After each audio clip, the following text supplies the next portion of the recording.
Ngayon naman, pag-usapan naman natin yung mga apat na bagay na dapat nating gawin sa ating negosyong babuyan. Ito na yung pangatlo sa mga dapat nating targetin, ano. So, dito sa pangatlo is mga bagay na dapat nating isaalang-alang sa pagtatayo ng ating babuyan. Ibig sabihin, ito yung tanong na saan ba natin dapat itayo yung piggery business natin. Una, so kailangan malayo ito sa urban area. Bakit malayo sa urban area?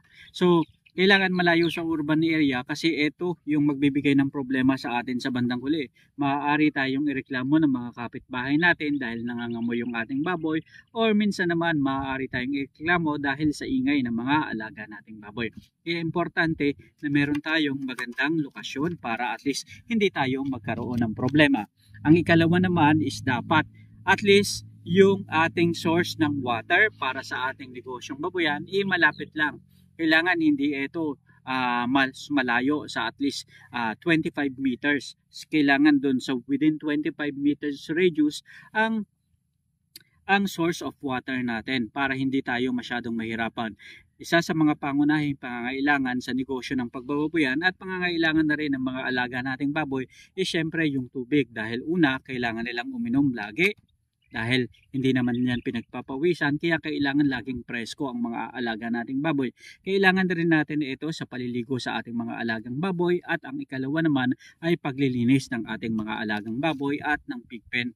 Dahil kapag marumi ang mga pigpen ng baboy, makakatulong yan o makakadagdag yan sa alalahanin natin, dahil ang maruming baboyan ay dagdag para at least hindi masyadong lumaki ang ating mga alagang baboy. Kaya iwasan natin na masyadong malayo yung water source para at least hindi tayo magkaproblema pagdating sa paglilinis ng ating baboyan. Ngayon, pag-usapan naman natin yung ikatlong bagay.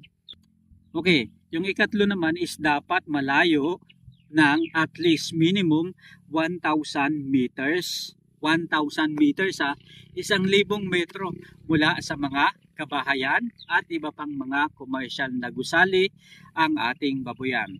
At ganoon na rin, ibig sabihin natin, kung merong babuyan sa isang area, dapat ang layo natin doon is more than 1,000 meters. Bakit more than 1,000 meters?